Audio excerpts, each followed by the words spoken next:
بسم الله الرحمن الرحيم.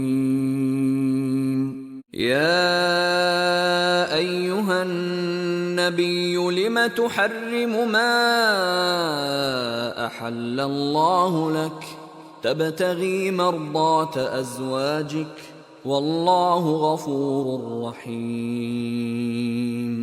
قد فرض الله لكم تحلة أيمانكم والله مولاكم وهو العليم الحكيم.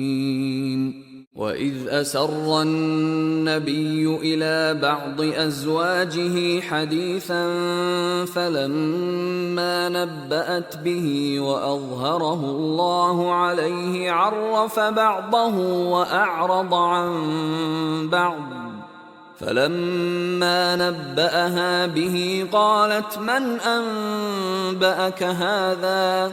قال نبأني العليم الخبير. إن تتوبا إلى الله فقد صغت قلوبكما وإن تظاهرا عليه فإن الله هو مولاه وجبريل وصالح المؤمنين والملائكة بعد ذلك ظهير. عسى ربه إن طلقكن أن يبدله أزواجا خيرا منكن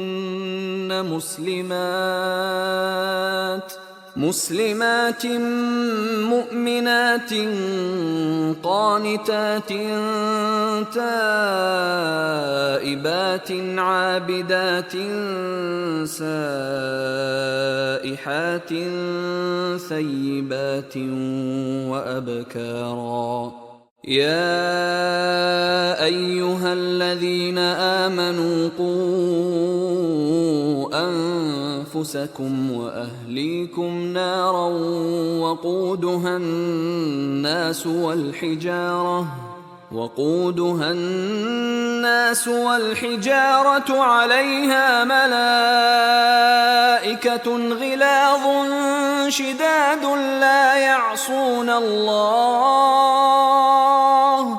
لا يعصون الله ما أمرهم ويفعلون ما يؤمرون.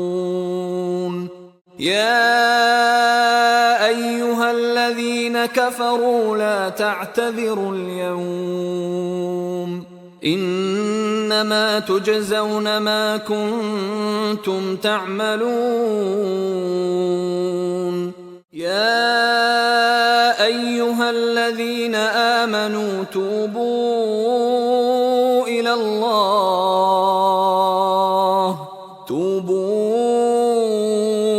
الله توبة نصوحا عسى ربكم أن يكفر عنكم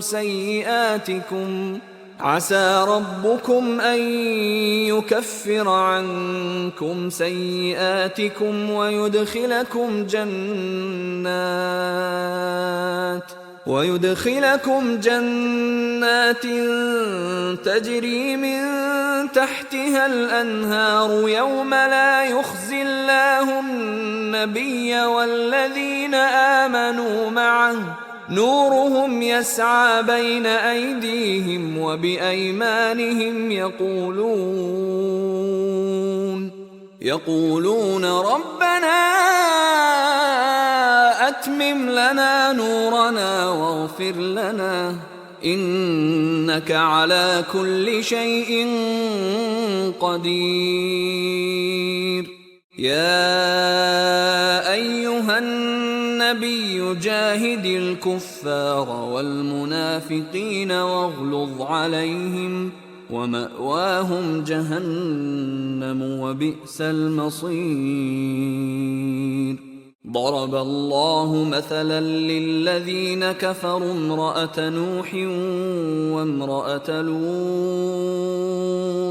كانتا تحت عبدين من عبادنا صالحين فخانتاهما فلم يغنيا عنهما من الله شيئا وقيل ادخلا النار مع الداخلين. وضرب الله مثلا للذين آمنوا امرأة فرعون إذ قالت رب ابن لي عندك بيتا في الجنة ونجني من فرعون وعمله ونجني من القوم الظالمين.